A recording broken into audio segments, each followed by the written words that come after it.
I got the blues, but I don't mind. All I have to do is get to you, and then I feel just fine. I'm on a down, but not all the way. When I'm feeling low, you do your thing just so, and then I feel okay. You're so good, the way you give. You're so good, you're the best there is.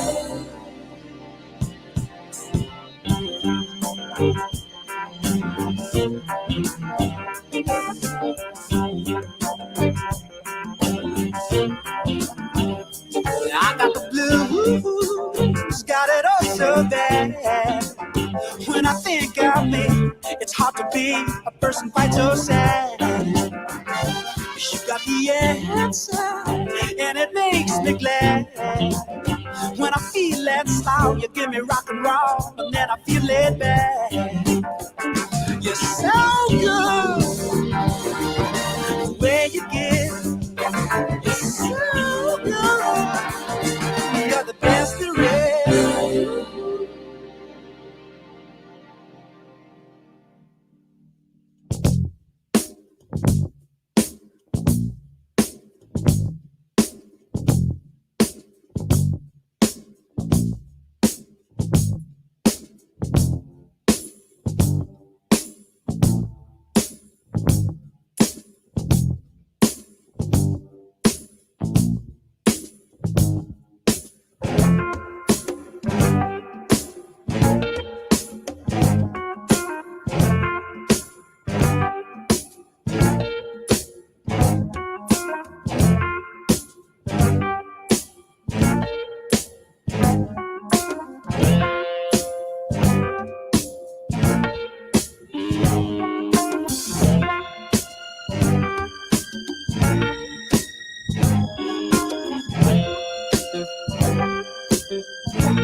Just a lonely song,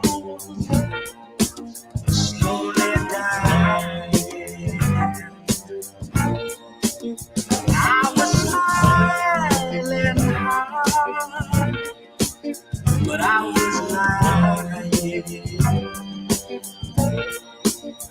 Then you sailed along with your sweet. When you stole my heart, I was grieving. Morning come,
What's up, bro? What's up, dude?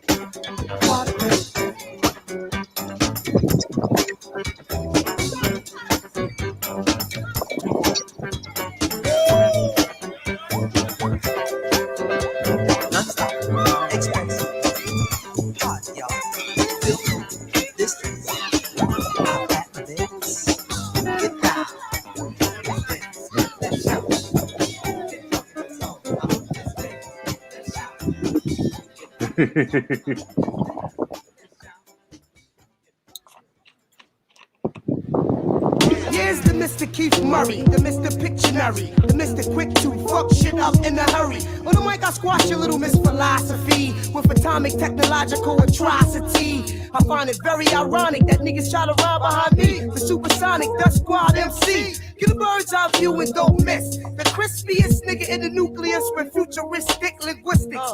Ballistics be twisted like physics. Niggas be like, how you come up with this shit? But it's automatic, I've been organic. With the ability to travel 9 planets, niggas can't understand it. Please, I spark the brain of too many MCs. I'll be more than glad alley to take your G's. We can battle for car keys, a car title, house deeds, and bank accounts to make it vital. I got what you need. The most homicidal words that come out of a human being. Mind state sick like Edie. I mean, do what you got to and say what you say. But niggas gon' come outside, but don't play anyway. So I play the game and let the ball bounce with me. That's squad the LODA. You can do what you got, say what you say, but niggas gon' come outside, but don't play anyway. So I play the game and let the ball bounce with me. They said him in a minute, man. Abracadabra. Talk shit, I reach right out to grab you. All right. Let's go ahead and get this thing started, man. This thing started. Let me share my screen. Tab.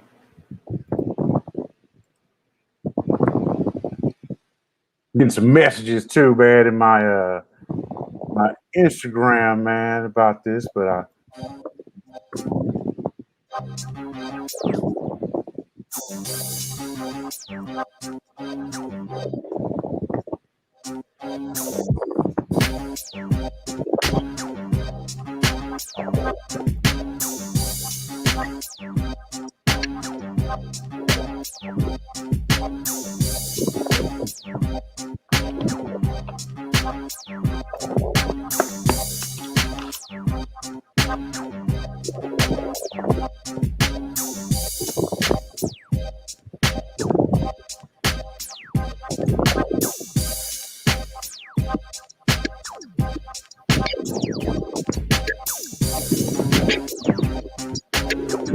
you got some wind or something in your ear that's playing in concert.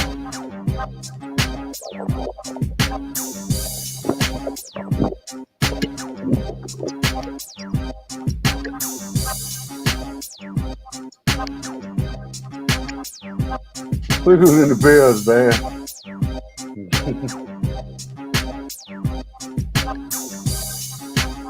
Oh God!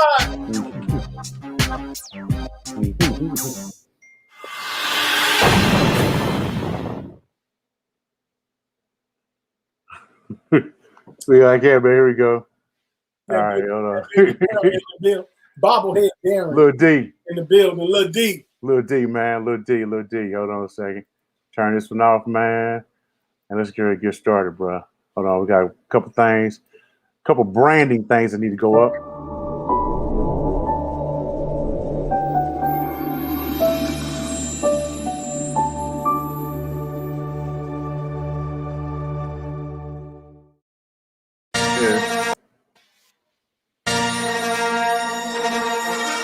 We gotta do one with you, Tony Concert.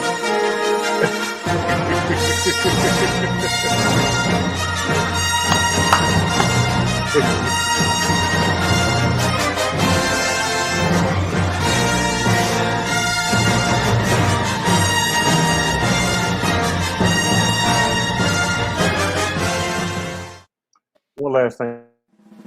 And the Lord shall bring thee into Egypt again with ships, by the way whereof I spake unto thee. Thou shalt see it no more again, and there ye shall be sold unto your enemies for bondmen and bondwomen. And no man shall buy you, no one will buy your freedom. Then the Lord said to him, know for certain that for 400 years your descendants will be strangers in a country not their own, and that they will be enslaved and mistreated there. But I will punish the nation that they serve as slaves, and afterward they will come out with great possessions. So then the days are coming, declares the Lord, when people will no longer say, as surely as the Lord lives, who brought the Israelites out of Egypt, but they will say, as surely as the Lord lives, who brought the descendants out of Israel, out of the land of the north and out of all the countries where he had banished them, then they will live in their own land. Wait on, that's my IT's book, man. Go ahead, grab it on Amazon. Just look it up, man. Jackie Davidson Elliott. Fantastic book, man. I'm really proud of my IT, man. So no question. All right, and then we gotta say, what you say, man? Oh, yeah, he's good. He agrees, man. He agrees. You know what I'm saying? Yeah. All right. Anyway, man. All right, man. So, that's creepy. What's that? I don't know who made that. That's scary. But it's like, that shit favor you, dog. I know, man. It's like, man. It's like I'm sitting there looking at him like, man. That's tripping me out. That's real trippy, Holmes. You know what I'm saying? When I get frustrated and I look down and I say, man, Lil D, what's up, man? And he be like, man, it's all good. You all right? It's gonna be all right. Oh, Yeah, man. Do we need details? What's up? What's up, Just Be You? Just Be You's in the build. How you doing? You know what I'm saying? Hold on. Uppy said, ask to put him close to the camera. Well, hold on, there he is. that's deep. Yeah, man. Yeah, man. The lining and everything, man. That shit. All right. That's me, man. You lined up right, so man. He actually got a better line I do, man. You look good, man. Oh yeah, it is. Look at this. Darren's coffee logo too, man. With the custom. Ooh. You know what I'm saying? Yeah, he's custom, man. He's custom fitted. With the And he got this on, man. He got that, and he got the gold boots on, man. Uh-oh. You know what I'm saying? Hey. There you go, man. Hey. Right on, man. So it's been a minute, Consu, man. It's been a minute, man. Let's introduce myself. I'm Brother D. Darren Marion, DarrenMarion.com, Blurred Planet, Retell SEO. What's your name, bro? Man, they call me Consu Chefs from my moon. They call me Big Fish. They call me a lot of things. And all I can say is, man, Just don't call me collect. that's Suhudi Mouse. That's it, baby. Right on, man. Right on. Mm-hmm. All right, I say, yeah, just don't call him collect either, man, 'cause he ain't going to take the call. I ain't gonna take the call. Not today, man. Not today's age, man. Then you got pay phones there. No. Oh no, what are you calling me from? Right on, man. So we're here, man, for a reason, man. And it's funny, man. You and I had a conversation when I'm calling him Brother Cosby because he is a member of Omega Psi Phi Fraternity Incorporated. He never was. I don't believe that he ever was. This, you know, we never, never kicked him out of fraternity for anything that he was convicted of. But yeah, he's a member of Omega Psi Phi Fraternity Incorporated. Someone called him Brother Bill Cosby, just out of respect, because he is an older brother. So he was convicted of, I believe, raping or drugging and raping Andrea Constand a few years ago. Now, not only was he convicted of raping her, he was given a sentence of 5 to 10 years. And so basically I was like, I said something, basically they gave him a life sentence. And a 5 to 10 year sentence means, hey, you could get out earlier, but like chances are, if they don't like the crime, you're going to do the whole time. Indeed. So, and for an 90-year-old man, that's a life sentence. Or could be potentially a life sentence. So that's that right there is frustrating. That's a bit problematic. One of the issues that we had with, I know that I had with the conviction was he had actually done a civil plea prior that prevented him from being convicted, from even going to trial. Right. And the what he admitted in the civil case was that he did give women drugs, I guess to reduce their inhibitions or whatever sex. The drugs that he gave them I believe in the 70s were Quaaludes.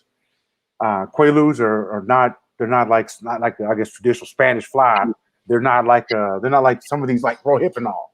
Rohypnol would be a date rape drug. Quaalude is not a date rape drug. He had given Andrea Constand, I believe, Benadryl. Mm-hmm. He had given her a couple Benadryl, and she laid down and went to sleep. And but anyway, he basically had settled with her out of court, and he had decided, part of the settlement deal was that he would not be convicted for anything dealing with her, any type of whatever. Well, shortly afterwards, after that DA was released, or that DA basically was was no longer a DA anymore. The new guy that ran for district attorney or head prosecutor ran on the case that Bill Cosby, he would, if he was elected, he would convict Bill Cosby. Right. And one that's you can't do that. That's against the law. Mm-hmm. But then when he got elected, he basically said he threw out the plea agreement that the government made with him, and said, basically like a psych. You know what I'm saying? We're gonna take this information that you gave us and we're gonna use it to convict you, which can't be done. The government can't they can't make a deal with you unless you're black. Now let's just look out there. Unless you're black, the government makes a deal with black people all the time and then throws the deal out. Mm-hmm. Like, hey, we're gonna pay you reparations. Hey, we're gonna do this. Hey, we're gonna do that, and it don't happen. But that's neither here. That's not the point of this discussion. The point of this discussion is this is something we talked about. Basically 4 years ago, wasn't it? Yes, sir, bro. Damn, that's been a long time, man. Yeah, a very long time. So what do you got on it, Council, man? What do you got, man? What say you? This is due process, man. This is systemic racism in action, man. This is the chicken coming home to roost. Mm-hmm. What's funny to me is we're gonna see, if this precedent is gonna go throughout the court system, because Bill Cosby has been stripped of his antiquity and his honor. Mm-hmm. Hope he sued the hell out of the district attorney. I'm hoping knowing Bill Cosby he is. Mm-hmm. Knowing Bill Cosby is, I think that this is going to shed light on the disparaging judicial system when it comes to race. Yeah. And how that's still prevalent to this day, because they reneged on, and then they took what he said, which was circumstantial. Mm-hmm. Circumstantial. It wasn't nothing that led to an evident action, and used it to prosecute outside of the original trial, which was botched in the first place. Right. He should have never ended up incarcerated. I'm vindicated for Brother Cosby, but I'm still pissed, man, because the man is 83 years old now, bro. Mm-hmm.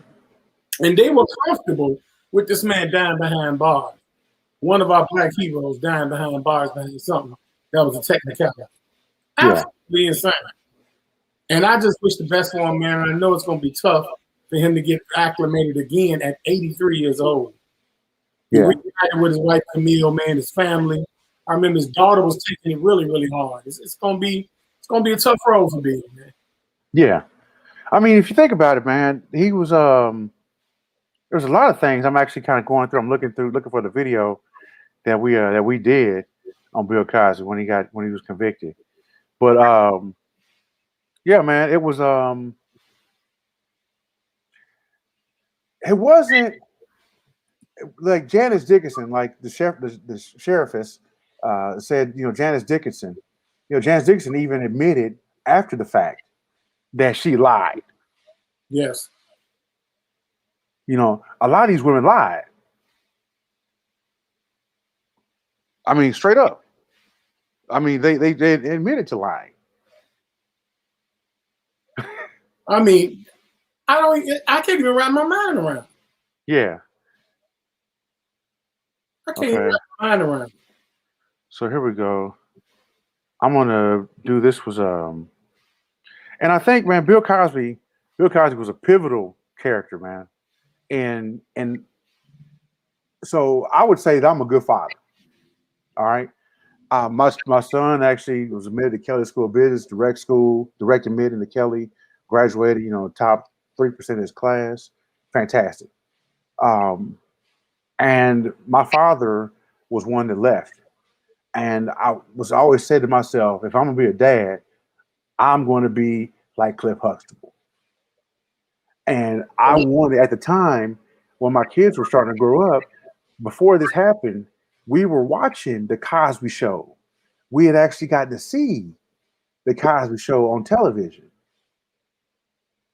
And they totally stripped a whole generation from that. Mm-hmm. I mean, you went to Grambling. I mean, we went to black colleges because of a different world. Because of a different world than Bill Cosby. That was my whole motivation. I went into the field of finance because of that. I was motivated behind that kind of stuff. And that's what's a tragedy, is that we're talking about an American hero in the black atmosphere, man, the black dynamic. He was a hero, man. Certain people that just Red Fox, Sidney Poitier, Richard Pryor, Bill Cosby. It's just certain people, man. Cicely Tyson. It's just certain people that just. Nichelle Nichols. A lot of people don't. I A mean, lot of people sell Nichelle Nichols down. They sell her short.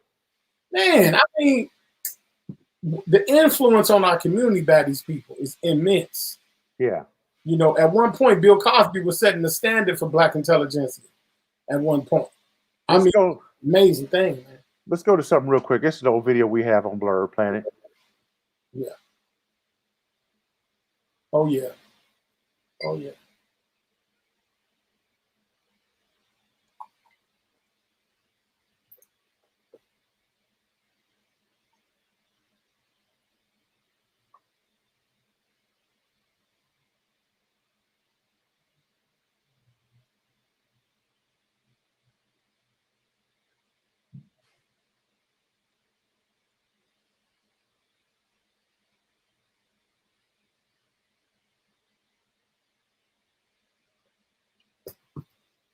Bill Cosby was interviewed by Stuart Thomas in 1968 before the presidential election.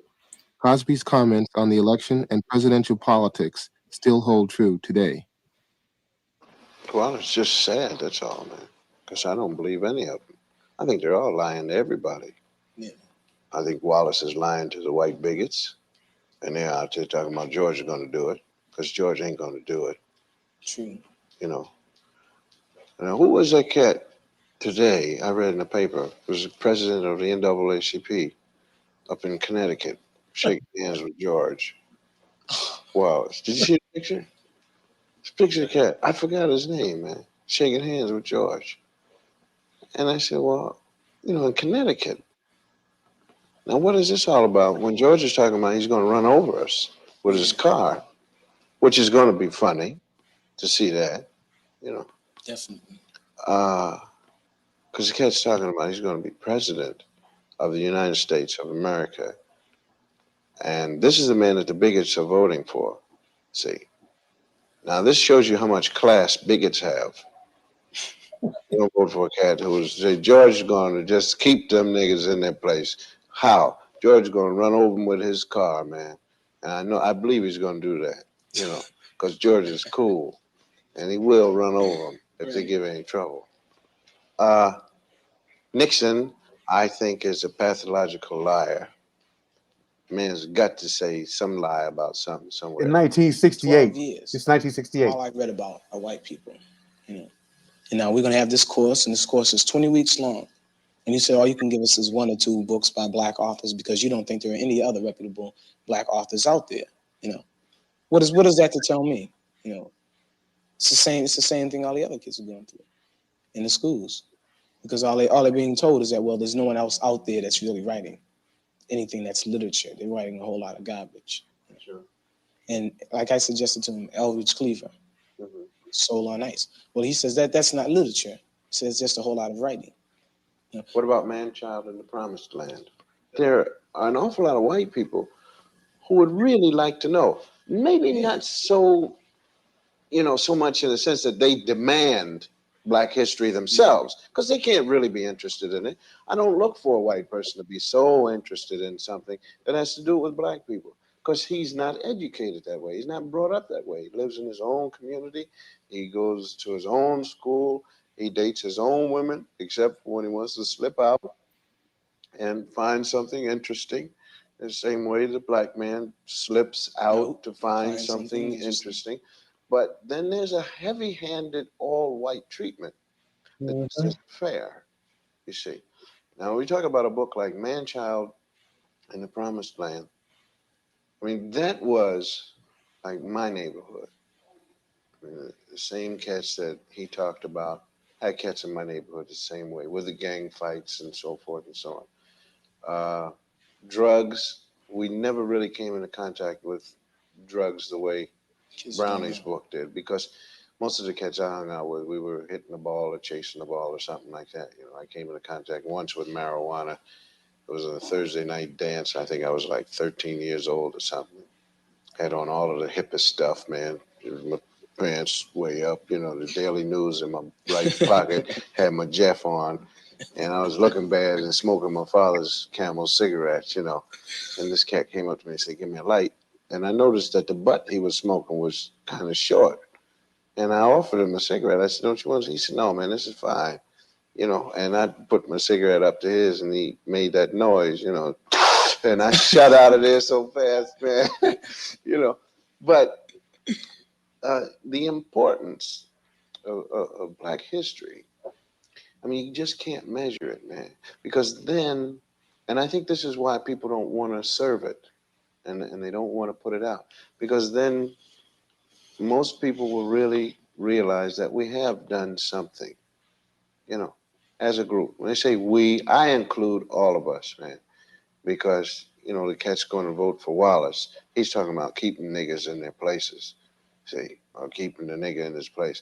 He's not talking about everybody except Bill Cosby. No, he's jealous because Bill Cosby's got some bread, too. Yeah. He's jealous because Harry Belafonte's got 2 Cadillacs or whatever. And he just assumed that this whole country be all white, you see. I just feel that if we can get the history put in, that isn't the only thing, but that is a very important thing, man. And it's an example of the racism and bigotry that exists in this country, right? Because look at how harmless it is, you see, to say that a certain person did something and they did this and so forth and so on, and make it a part of an exam, but they refuse to do it. Before, last year, I excused the teachers and the school system for it because, you have to be prepared. Yeah. And I said, okay, if you don't have it this year, all right, that's because you're not prepared, but you have the summer. Go to your library, go to the reserved book room, read, find out, Black heroes in World War II, Black heroes, World War I, so forth and so on. Men who have invented things. The real black man who was with Lewis and Clark. Right. The cat who went to the North Pole, how much he did, so forth and so on. Let's get all this together, man.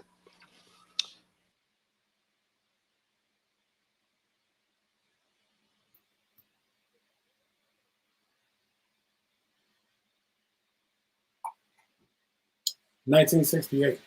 Wake that ass up early in the morning. The Breakfast Club. 1968. You on mute, dude.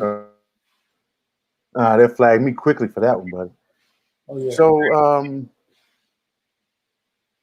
let's go here, man. So a lot of people talk about, Bill Cosby being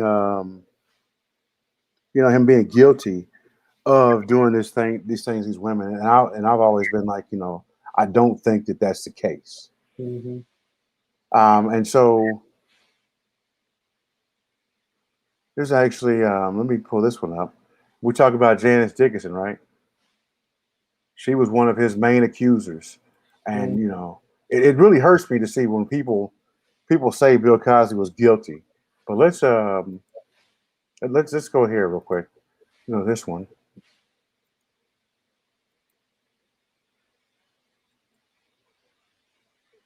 We overpaid for this used car. We don't even want to show our faces around here. If you don't see me, you're not seeing the most accurate price. Shop at Carfax. You won't have to overpay on a used car again. Shop millions of great deals at the all-new Carfax.com. Now that new bombshell from the Bill Cosby retrial, former supermodel Janice Dickinson's dramatic testimony. ABC's Lindsay Davis was in the courtroom for the heated moments. Good morning, Lindsay. Good morning, Robin. A longtime law enforcement officer here at the courthouse put it this way. He said that he had never heard such extraordinary testimony in his entire life. He was talking about the testimony of former model Janice Dickinson. She is one of the 5 Cosby accusers who we've heard testify here, all describing in graphic detail incidents in the 80s when they say they believe Bill Cosby drugged and sexually assaulted them, allegations that Cosby has long denied. Dickinson testified about an encounter with Cosby where she says he offered her a blue pill. She says she took it and immediately became woozy, dizzy, and unable to move. She told the jury she can still remember Cosby smelling like espresso, cigars, and body odor. Quote, He was America's dad on top of me, Dickinson said. The defense immediately pounced, taking issue with Dickinson's admission of the alleged rape in a book about her life story and inconsistencies about drug use and sexual relationships throughout her memoir. The defense called them lies. She said it was poetic license. Next up on the witness stand today, Andrea Constand, the woman at the heart of this case. Robin. And we know that you'll be back in that courtroom. All right, Lindsay, thank you. How can you tell which one's the better deal? Bring in Dad from Sarasota.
Sound like you muted, D. Dang, I'll be muting myself, man. You just talking like a mug, man. All right, so Bill Cosby sues 7 sexual assault victims for defamation. The accusers. So let's go and see this video. Metro by T-Mobile sees your hard work day in and day out. So we're giving you the tools you need to gain the edge, tackle new challenges, and rule your day. You work hard. That's why Metro makes switching easy. Right now, there's 0 fees to switch. Get our lowest price on unlimited. Just $25 a line for 4 lines. Plus 4 free Galaxy phones, all on the T-Mobile network. That's Metro, empowering you to rule your day.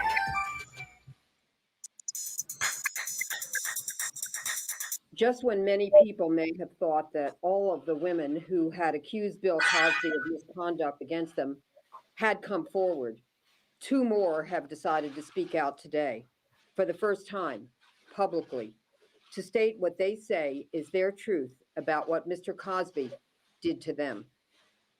Many supporters of Mr. Cosby may have believed that there are no more women who will allege that they have been victimized by Mr. Cosby, because more than 40 women have come forward to make allegations about rape, drugging, or sexual assault by someone that they trusted. However, this story is not over, because today, more alleged victims with more stories are coming forward because they realize that what they have to share is important.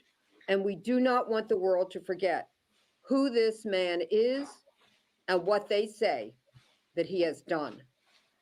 Each story must be told, because there can never be accountability without truth, and there can never be enough truth.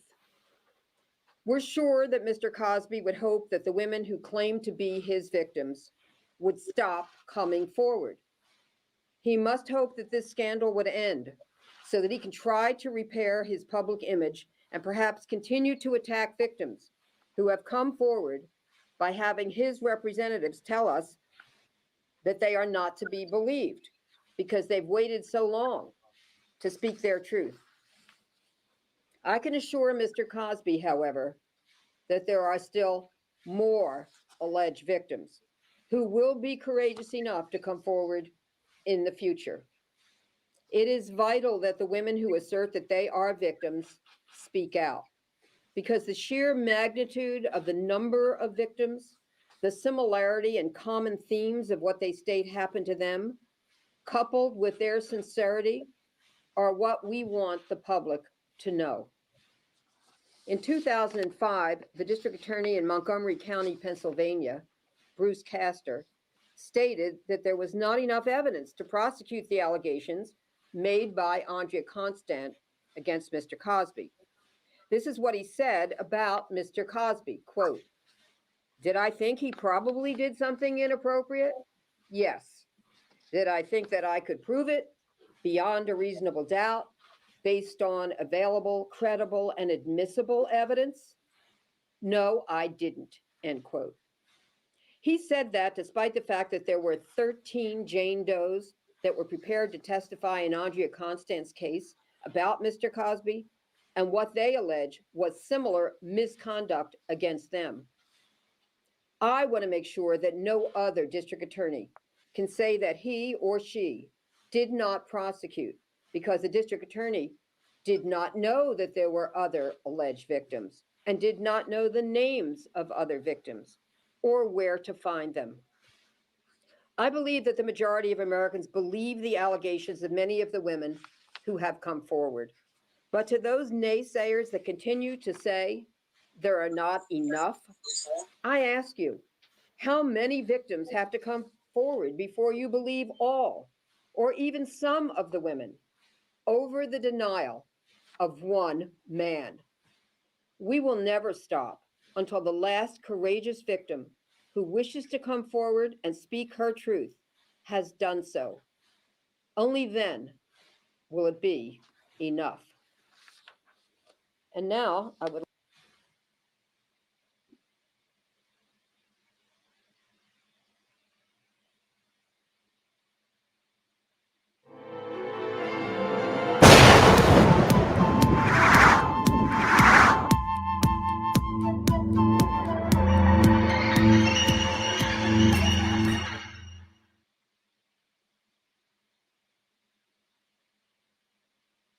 A while back, I wrote 2 blogs in support of Bill Cosby. The initial reason I defended him was not necessarily to denounce the allegations, but because what we were allowing to happen via the media, I felt, was socially wrong and irresponsible. From a legal perspective, we were being maneuvered away from rights for all into blind deference and benefit of the doubt handed over to accusers.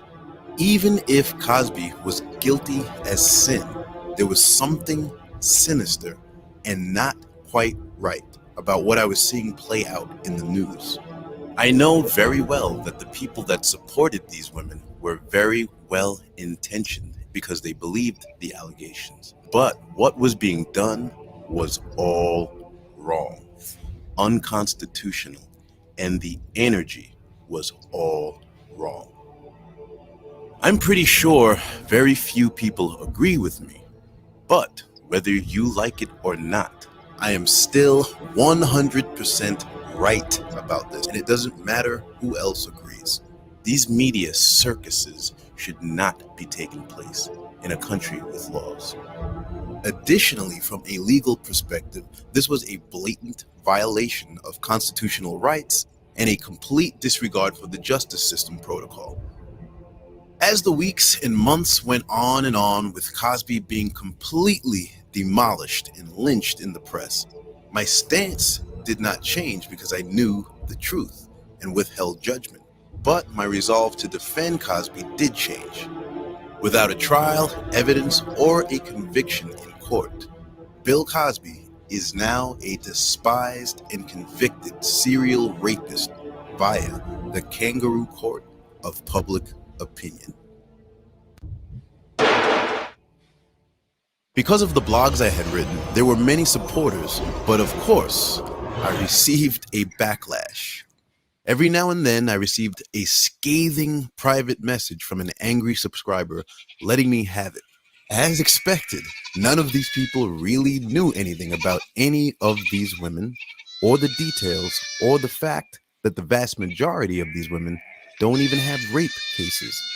The people that angrily came after me subscribed to the corporate media embellished narrative of Cosby's guilt and stopped by my page to suggest that I should be ashamed to have defended a monster over the victims. So, no, I did not concede, but I just dropped the issue and stopped talking about it because honestly, I didn't want to deal with it anymore. In this day and age, unfortunately, you just can't get people to think independently, reserve judgment, and respect their own laws. So I just let it go. Everybody was on the same page about Cosby. Until now. You're gonna learn today. You're gonna learn today. Apparently, something has been going on in this country that they're not reporting about in the major news media. But it turns out what I originally wrote about was absolutely correct. A lot of these women are lying and they're getting caught left and right all over the country. It's actually becoming kind of a movement of sorts. What's been happening that the news media is not telling you is that in the case of quite a few of these women, they have friends and or family that have been coming forward to expose the fact that they were in fact lying about their Cosby story. And the very interesting thing is that the major news networks are not touching it. The truth goes against the narrative they've been trying to build and the story they're trying to sell. Behind the scenes, these people trying to expose this keep coming forth in the droves nonetheless. In addition to this, there are a lot of professionals, lawyers, psychologists, therapists, and physicians who are beginning to weigh into the fact that a lot of these women are not manifesting the behavioral patterns of true victims.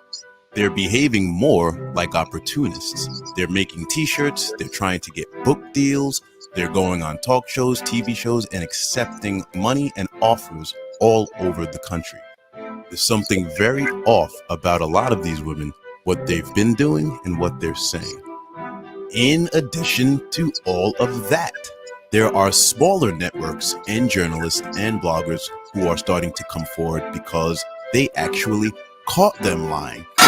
Some of these networks and people and journalists have been trying to contact the major networks with the proof that some of these women were lying. But the major networks are exposing an agenda to keep this information hidden.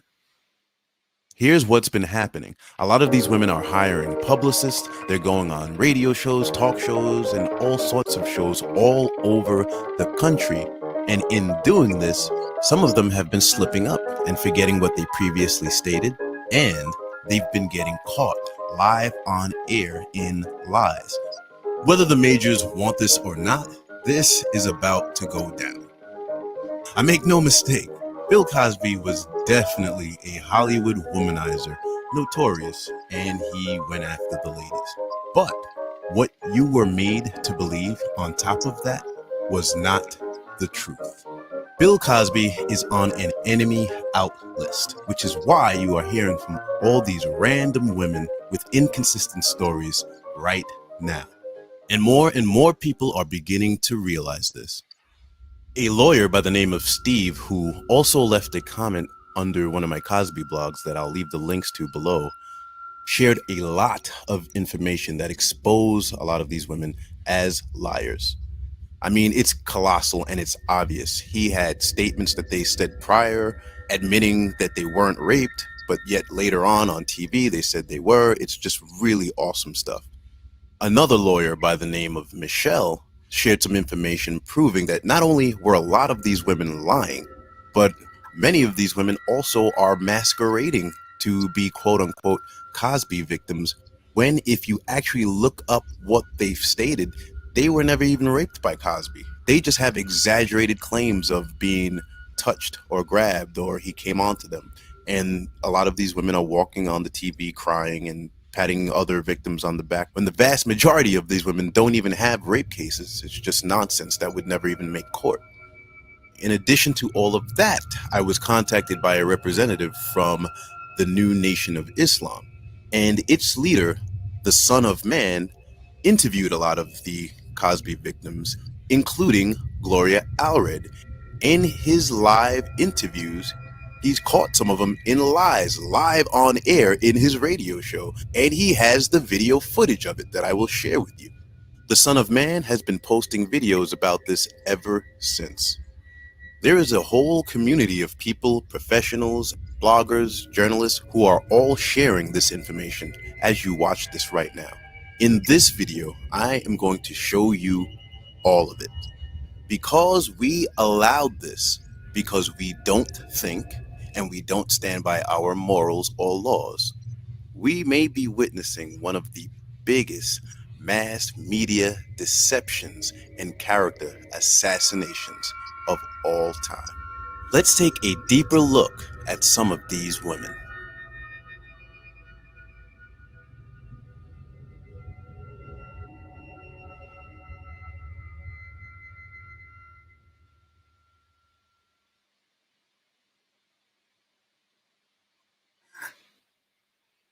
That's Part crazy. two. I'll play part two of this real quick. This is really good. So, thanks, Queen Sal. I appreciate that.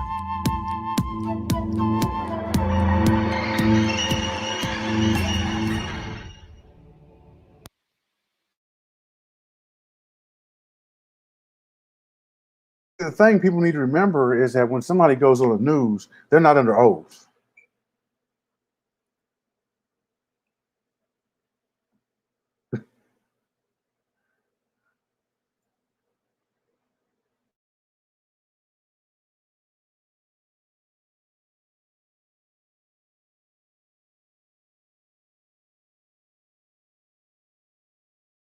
Has been deliberately misleading the people.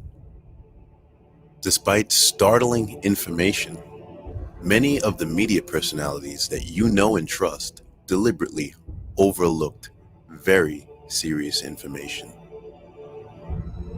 Regarding the Cosby accusers, the number of accusers stabilizes usually at around 30. Sure, many women keep popping up out of the woodwork, but it usually stabilizes back down to about 30 women. Of the 30 women, they split into thirds. About 1/3, or 10 to 15 women, have been definitely caught in lies and should never have been given credence in public. The next third of women are the accusers who don't have rape cases. A lot of these women have been masquerading in the public, pretending to be Cosby victims. But if you actually research their statements and their stories, they were nothing more than exaggerations of 30-year-old events, such as being touched inappropriately or Cosby came on to them. These stories were never newsworthy. But because of all the media sensationalism, these women doctored up their stories and jumped on board to collect media checks and attention. The last third of Cosby accusers are the women who do allege that he drugged and raped them.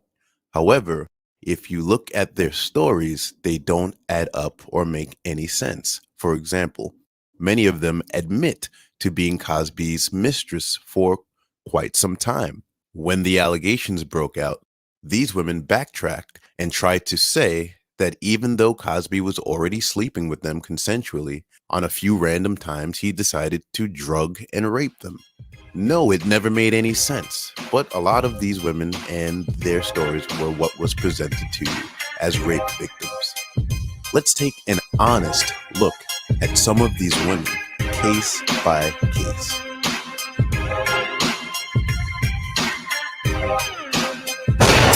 You're gonna learn today. You're gonna learn today. Let's start with the most conspicuous case of false reporting and deception.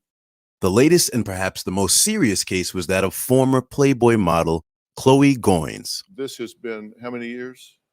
It's been almost 7 years now.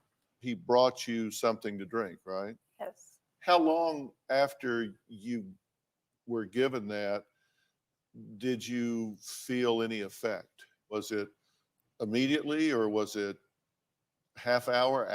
It was very quick afterwards. And he offered to assist you? Yeah. Yeah. Yes.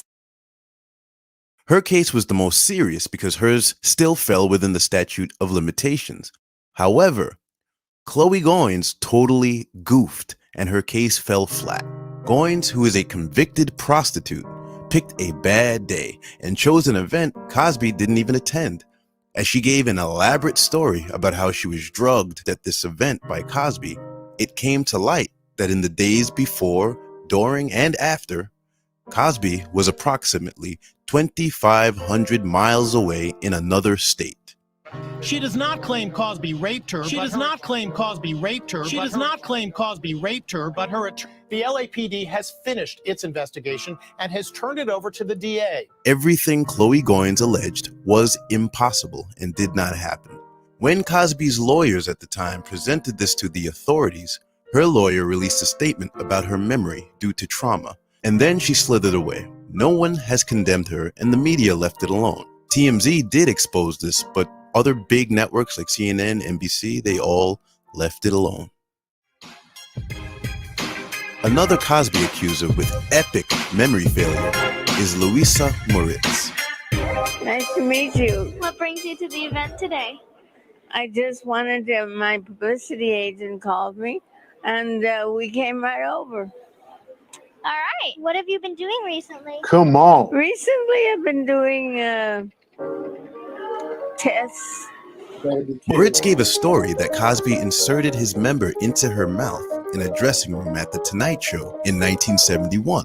If you really just thought about it logically, the whole story just sounded really weird and strange and not true. Like Cosby is just some wild beast who just walked into a dressing room and put his penis in her mouth. The story was already in the bullshit zone just because of what she said, but I'll continue.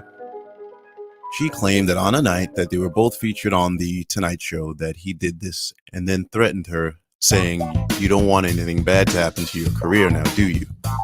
Okay, here's a few problems.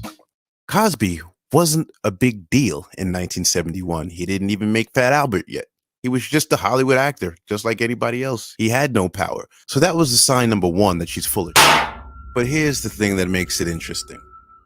When they included Moritz in the list of accusers, either no one did their research or they overlooked a huge problem that came out later. Cosby and Moritz never appeared on the same night of The Tonight Show in 1971. But that's not possible. Yeah. After the internet database was checked and this was brought to her attention, she claimed that there were things she doesn't recall and things she may have forgotten, and then she escaped without explaining the huge problem with her tale. She also said, "I thought that was the year." In other words, she lied. She too was left alone since nobody brought it up or held her to task.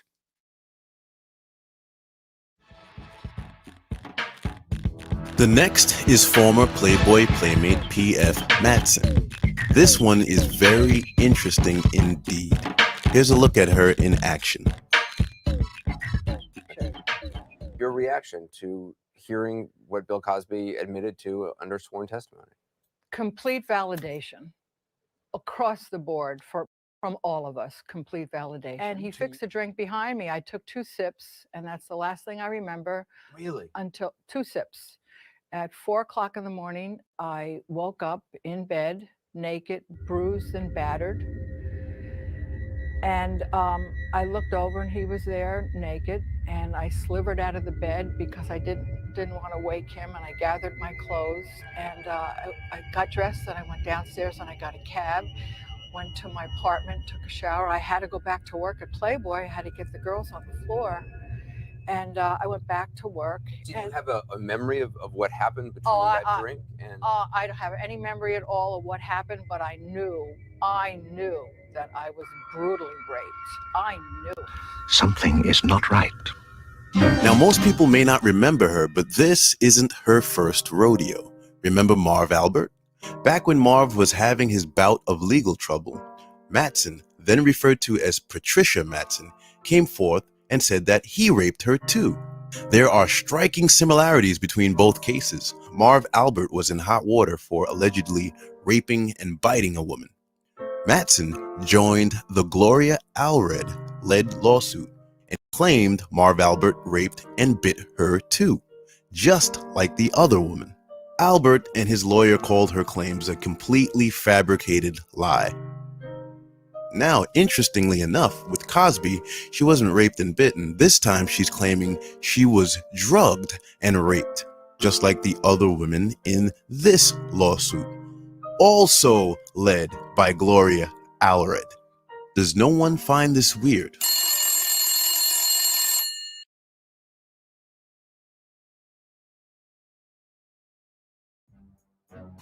The next is Janice Dickinson, which is really no surprise to anyone. She typically uses celebrity names to embellish her stories and books, and Dickinson simply revamped an old Cosby tale to jump on the Cosby rape bandwagon. TV star is joining us. Ms. Dickinson, thank you for being with us. I can't breathe because of Bill Cosby. What do you mean? I can't breathe because I haven't slept in weeks, and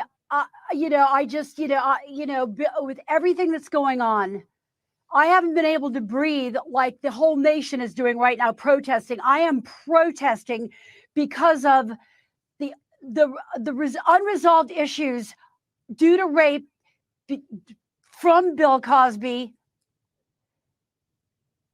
I'm just starting to exhale, and I will say this: I sobbed all weekend, not just for me, for what's going on with these other women. I'm in huge gratitude to the Los Angeles Police Department. Thank you, guys and gals out there. It's about time that this guy gets his comeuppance. Ms. Dickinson, so when you came forward, you really put a name and a face to I don't know what to say to that, but I know that I am an American, and I know that this country was based on two premises: freedom of speech and the right to bear arms. Okay? Can't just sit around. We should be doing something. She takes out and adds details to stories like a Hollywood script writer. She conjured an initial version of her Cosby story that involved her possibly singing. People trained in the art of bullshit discern that Dickinson has a pattern. She augments stories and changes them based on what works to gain traction. Dickinson's old story was that Cosby blew her off after dinner because she wouldn't sleep with him. In fact, she's told this story many times. Her new story is that Cosby did not blow her off. The two peas in a pod instead hit it off famously and partied on up to his hotel room. In his hotel room, Cosby mysteriously handed her a pill, exactly like a lot of the other women getting press, and for unknown reasons, she just swallowed it. She didn't explain why she swallowed it. She didn't explain if she knew what she was. She just said, "Oh, Cosby handed me a pill, and so I swallowed it, and then I blacked out." You can believe that. Anyway, for unknown reasons, she just swallowed it. And just like that, something never uttered before in her life of celebrities, modeling, and showbiz had instantly become a major solitary event in her life that the poor soul never even told anyone. Janice Dickinson was raped by Bill Cosby. Again, there is absolutely no one who was told about this because it didn't happen. Even her old manager warned the public not to believe her drivel. Dickinson will say anything to get money, to get attention, and stay relevant, even accusing a man of rape. Dickinson filed for bankruptcy in 2013 and has reportedly been trying to earn money filing lawsuits with everyone, including one against Rite Aid, claiming that she got hurt in their parking lot. You can go ahead and believe her if you'd like.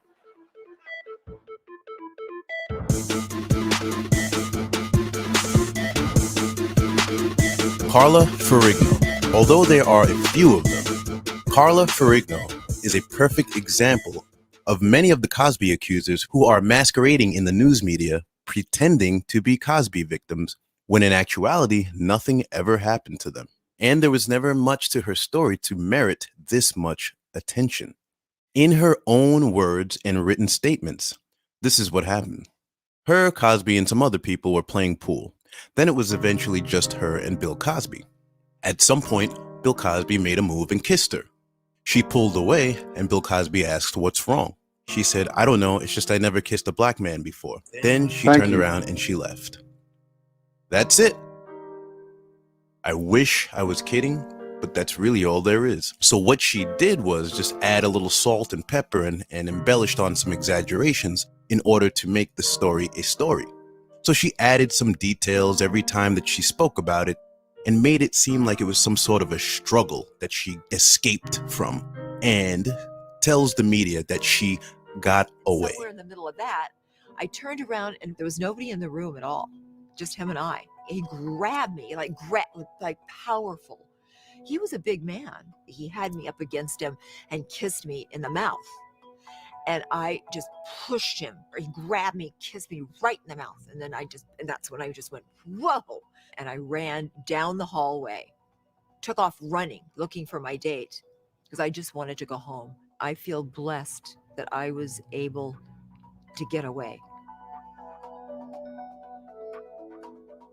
It's really a shameful disgrace to see how far the news media has plummeted and to see how low people go. But like her story, there's just not much more to say. Jewel Allison. Jewel Allison is another one of the Cosby accusers that wasn't actually raped by Bill Cosby, but has a story to tell. She had an interview with the Son of Man from the New Nation of Islam, and it was better, more informative, and more compelling than any of the other interviews I've seen with these women on primetime TV. With the permission from the New Nation of Islam, I'm going to let it play. You can find the whole interview on one of the links I leave below. I would like for you to tell us, walk us through what you are saying happened with you and Dr. Cosby. Okay. So that was that situation, but the sexual assault actually did not happen that night. Just a moment. It's great. Before you continue, you say, did nothing happen at the dinner? Not that particular dinner. The dinner that it happened at, that was the one I was concerned. I went to, he would go and watch the show. And it was at one of those dinners that this happened? No, one of those dinners. Wow. I tell you, hindsight is 2020. I remember, and I just didn't know what was going on. I was like, there's something weird happening. And I wasn't in control of myself. I was trying to figure out what was happening to me. My eyes, the pupils looked weird. And what did you say to him? Pardon me? What did you say to him? I didn't say it. And, the next thing I know, the first thing when he did that, I turned my head to the right and I saw semen on the floor. And that was it? How did you get home? How did I get home? Through God's grace is that I got home and that I got home alive. I mean, because he put me in a taxi and he must have paid for the taxi. I didn't pay for the taxi. Mm-hmm. And the taxi ride home was a nightmare. What happened? Because all I kept thinking is, I just want to get home alive. I was totally sick. I was vomiting terribly all over the place. I did not feel good. I did not know what was going on. I was afraid that the taxi driver might take advantage of me. I didn't know where I was at any given point in time. I wasn't sure How old were you where I then? was. It was terrible. How old were you then? I was like in my 20s. What early, late, or what? Early 20s.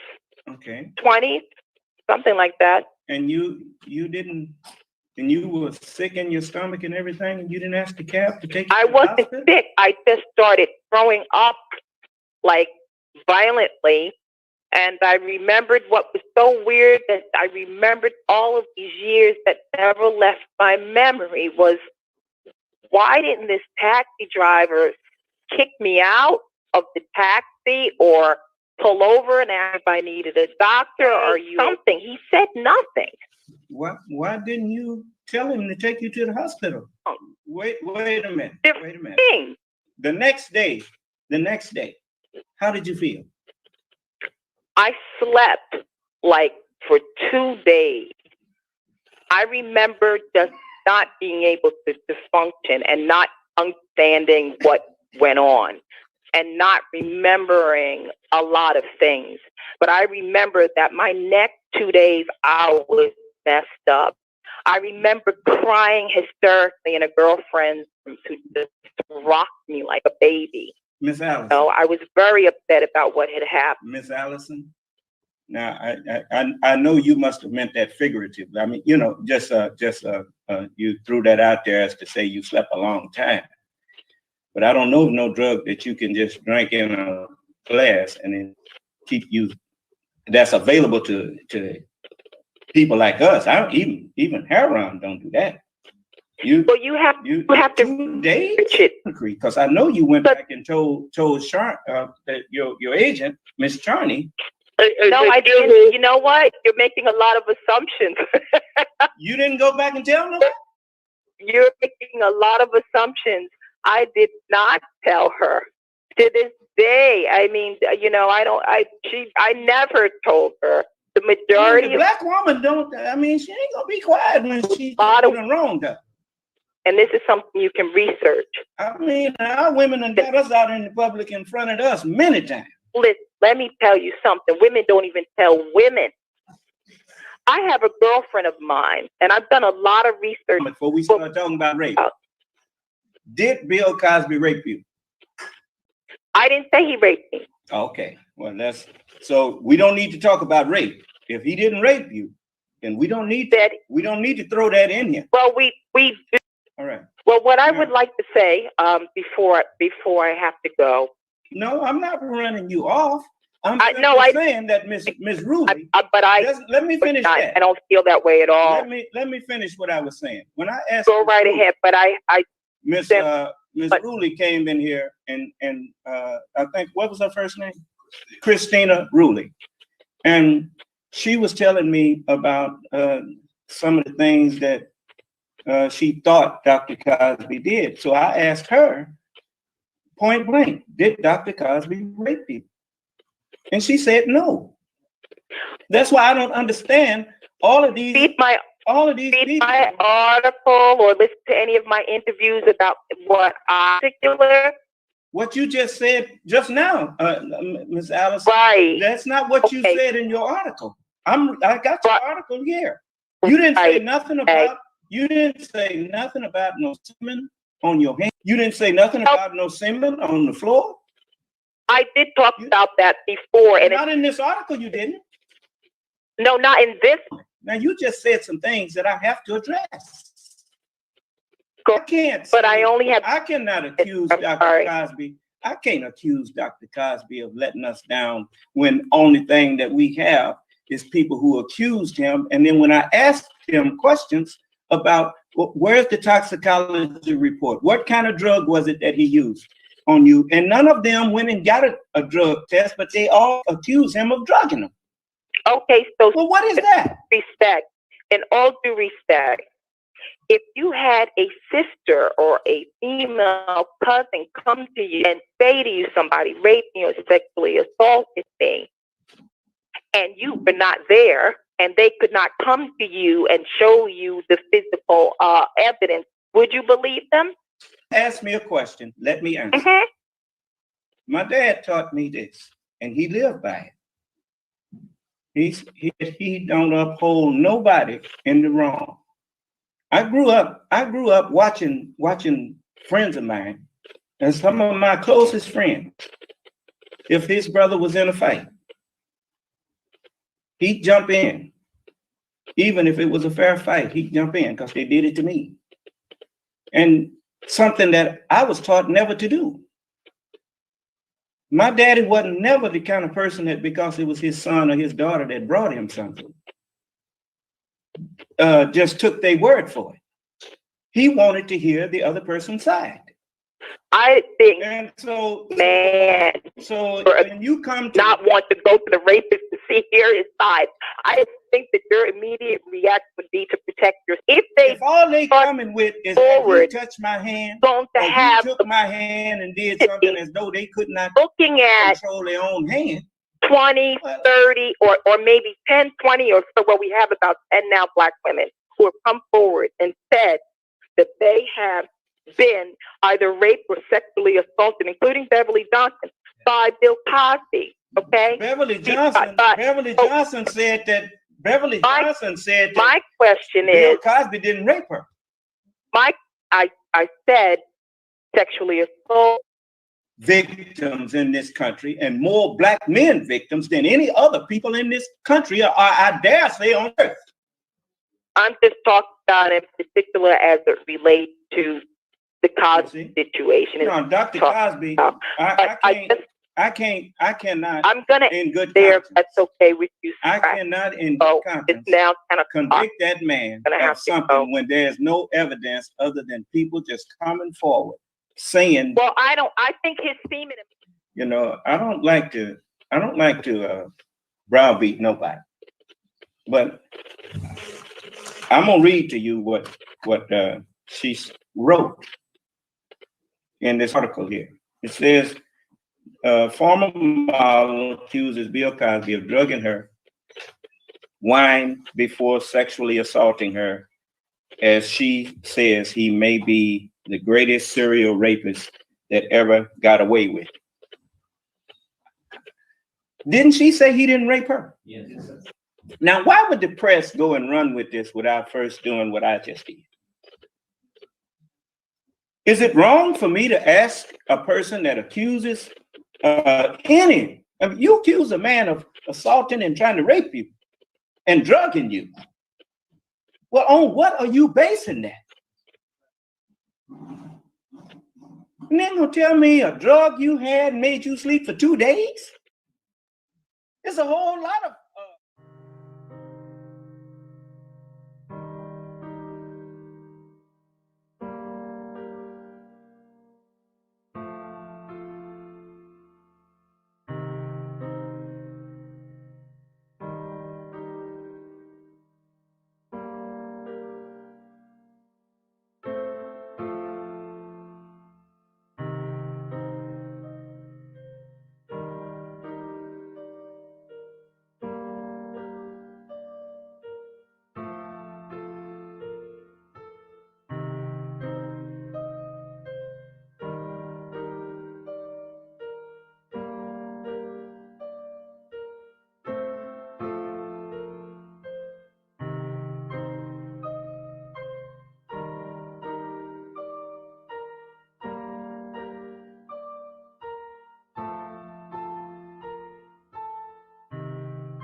Okay.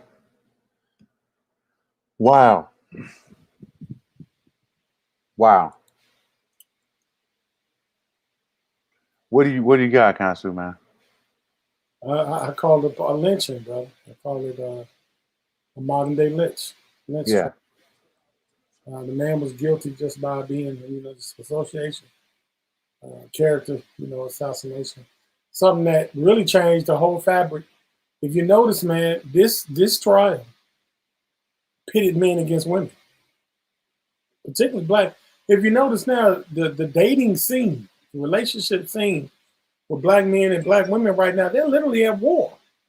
All-time low. You notice that all-time low. The Kevin all-time low, man. All these new melodramatic figures coming out of the woodwork because of this case. Mm-hmm. Now, a man is a certain value. A woman got a Black woman is living in this sleeping beauty fantasy world. The average Black man made $45,000 a year. Mm-hmm. A lot of things have come out of this case, man. The attack on the educated Black man is just been, it's been crazy, man. Yeah. And it kind of brings up a lot of stuff. I mean, this is something that that's going to affect us for years to come. Mm-hmm. And I'm glad that we've come full circle. Me and Darren, we kind of want our flowers on this, man, because we said, y'all, look, watch what's going to happen to the educated black man. We are the minority now. The heterosexual, educated black man that's consistent in his family, has a consistent background in the community, is going to be attacked. Yep. And sure enough, man, if you're not a clown or athlete catching a football across and scoring a touchdown, you basically a square. Yeah. These are facts. These are 100% facts, man. That's a factual statement, my brother. Yes, sir. Yes, sir. It's a factual statement, man. Yes, sir. I mean, I really appreciate that was from Drew's story. He hasn't put out content in a long time, man. But it was very, very powerful, man. Very powerful statement, man. Let me I'm gonna play one more thing. Give me just 1 second. Give me just 1 second, y'all.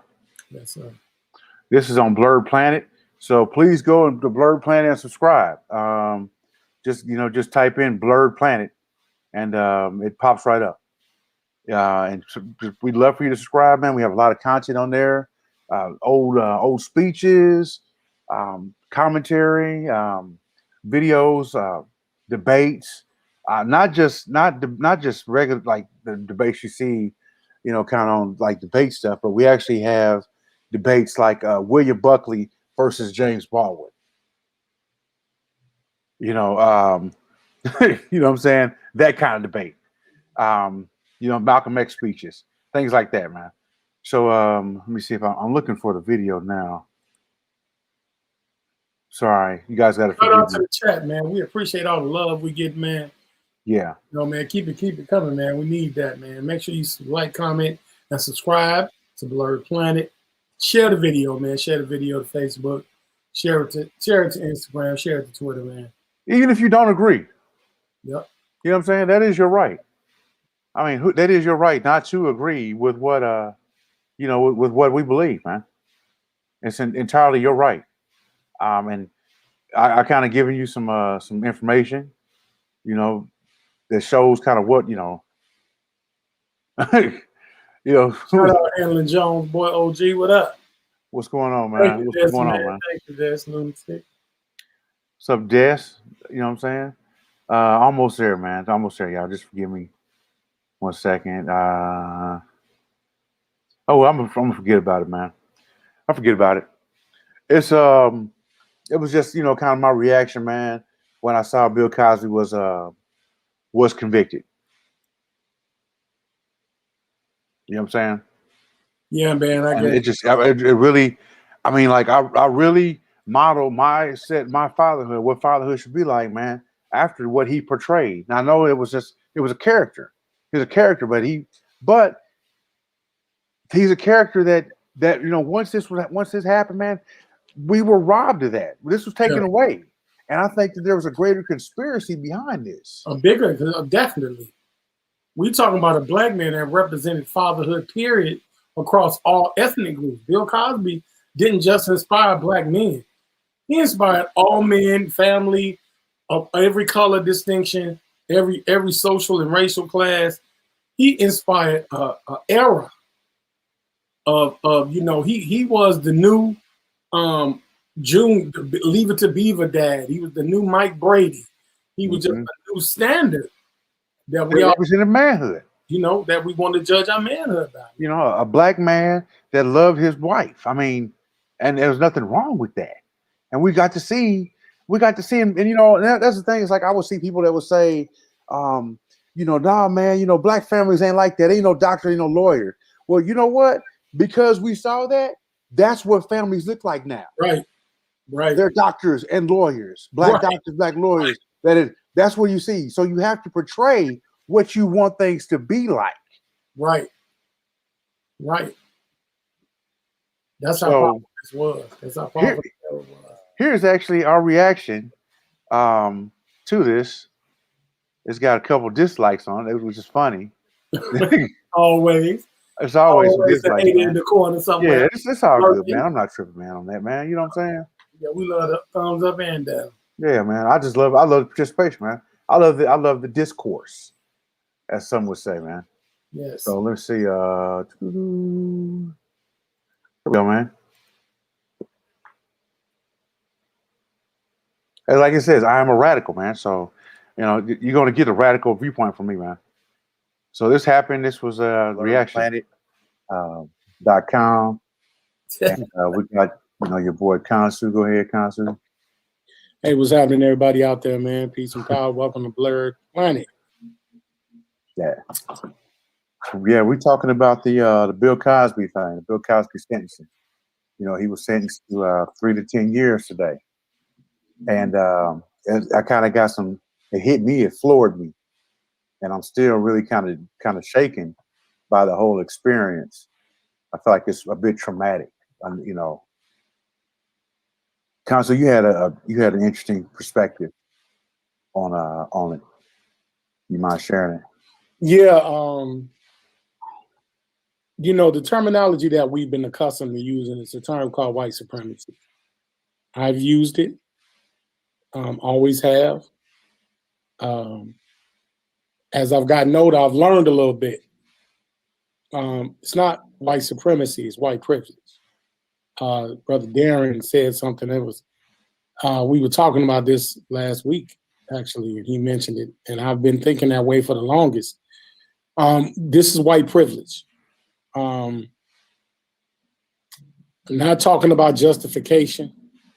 I'm talking about the all-out assault on Black men. And this movement called the Me Too movement. There's a clip. I didn't have time to get it. I'm pretty sure we'll show it, where one of the victims was being interviewed on CNN, and she was elated and say, hey, this is welcome to the Me Too movement, and it's going to be a new shift in government.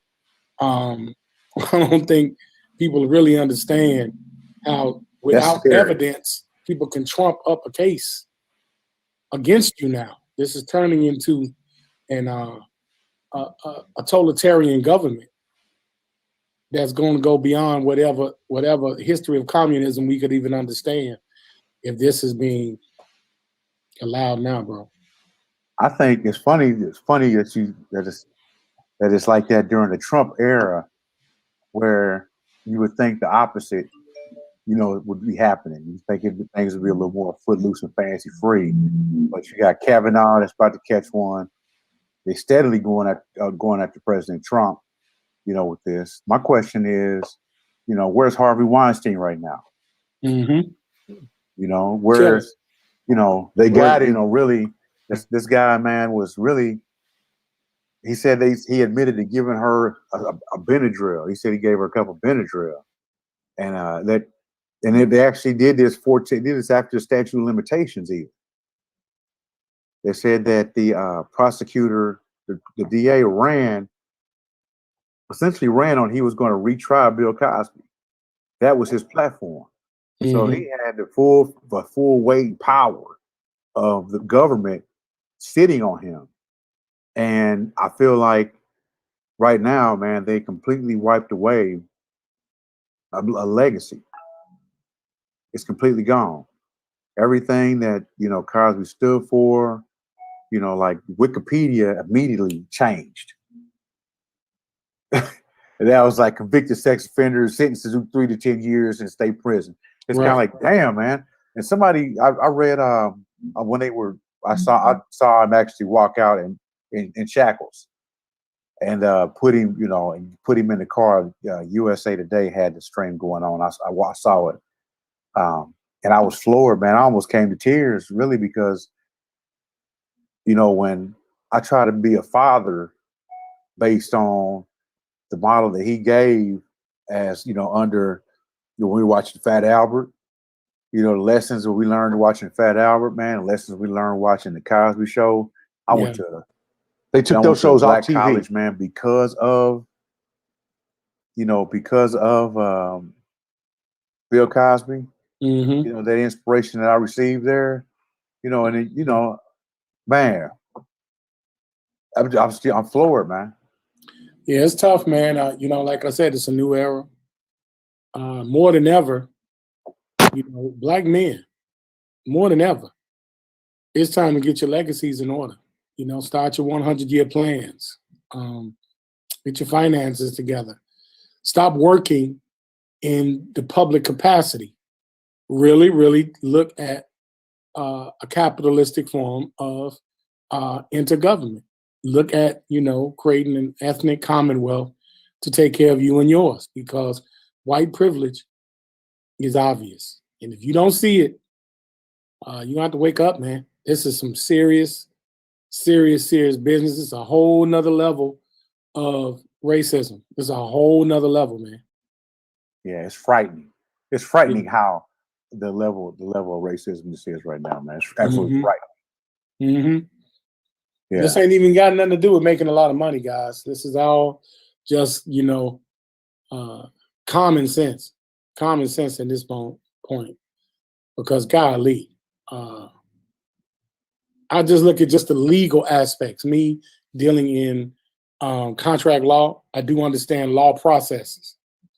And once you're given due process of law, then you cannot recant things that have already been placed on the record.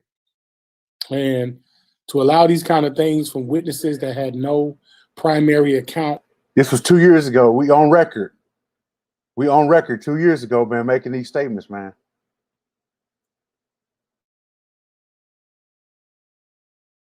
They didn't have any evidence. Remember, guys, when you go back and look at this case, there was absolutely no tangible evidence. It was all hearsay. Not one iota of evidence. And then over-the-counter drugs was the antithesis. That's insane.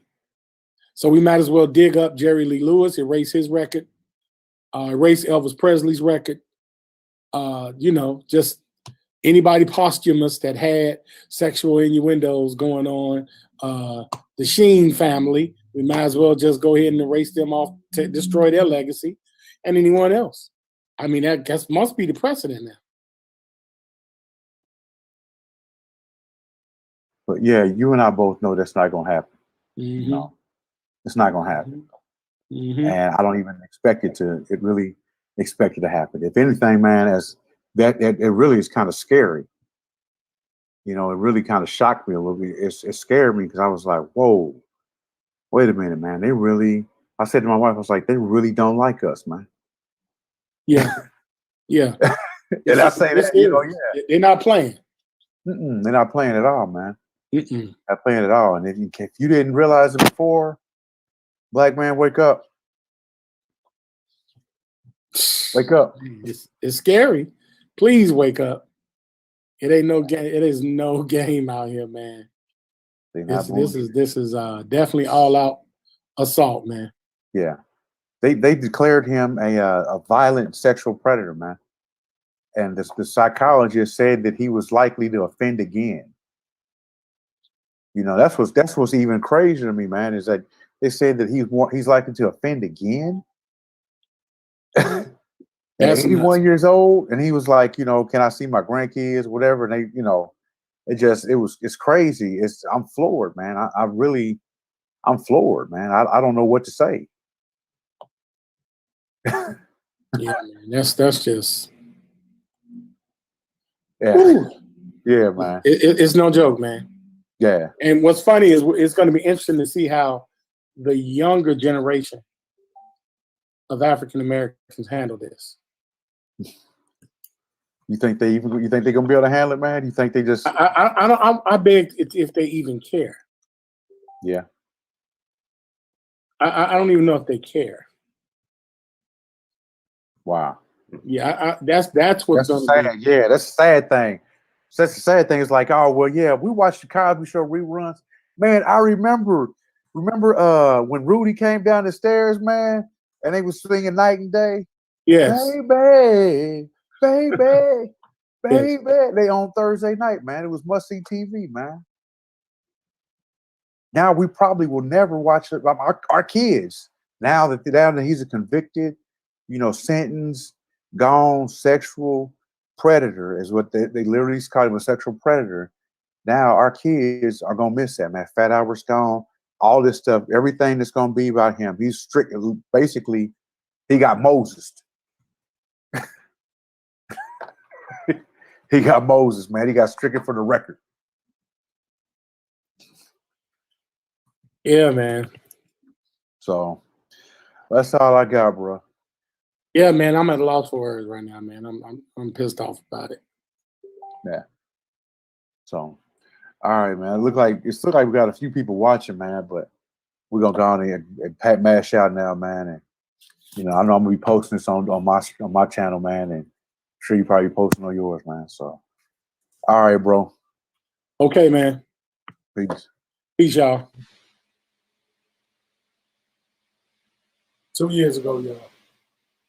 2 years ago. The Turn It Off challenge is a trend on TikTok in which users pretend to cry as realistically as possible, then suddenly change to a smile as if turning their emotions off.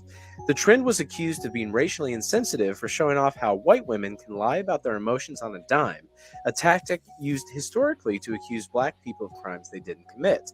The trend began in late May as an acting challenge based loosely on a scene in The Vampire Diaries where a character tells another to turn off his humanity.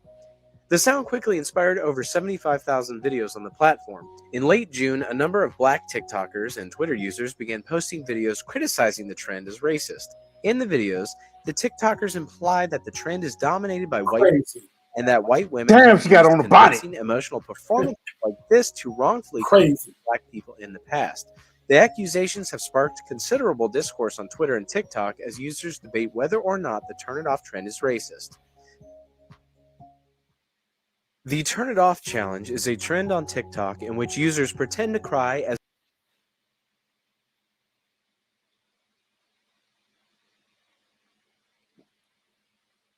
Yep, you gotta unmute it. Yep. All right, y'all. You got anything else, bro? Man, all I can say is keep your head on the swivel. Man, keep your ear to the streets. And, be unapologetically black, man. Be unapologetically black. You don't have no excuse. You don't need to give no excuse, man, for being black and being radical about it, man.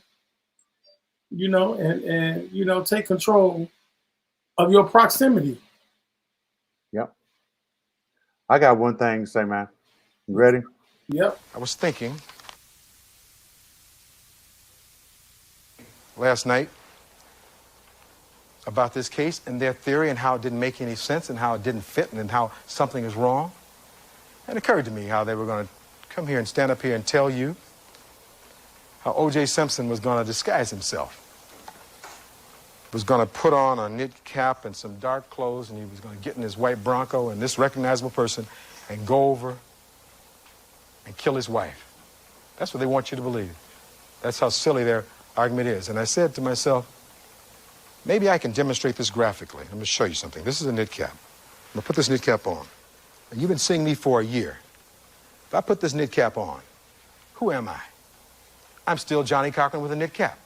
And if you look at O.J. Simpson over there, and he has a rather large head, O.J. Simpson in a knit cap from 2 blocks away is still O.J. Simpson. It's no disguise. It's no disguise. It makes no sense. It doesn't fit. If it doesn't fit, you must acquit.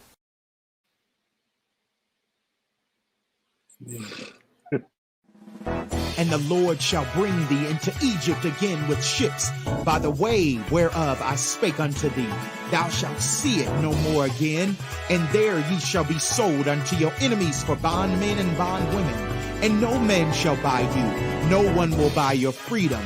Then the Lord said to him, know for certain that for 400 years your descendants will be strangers in a country not their own, and that they will be enslaved and mistreated there. But I will punish the nation that they serve as slaves, and afterward they will come out with great possessions. So then the days are coming, declares the Lord, when people will no longer say, as surely as the Lord lives, who brought the Israelites out of Egypt, but they will say, as surely as the Lord lives, who brought the descendants out of Israel, out of the land of the north and out of all the countries where he had banished them, then they will live in their own land. All right, man. That's all I got, man. That's all I got, bro. All Peace right, out to everybody, man. Blur Planet. Peace out, y'all.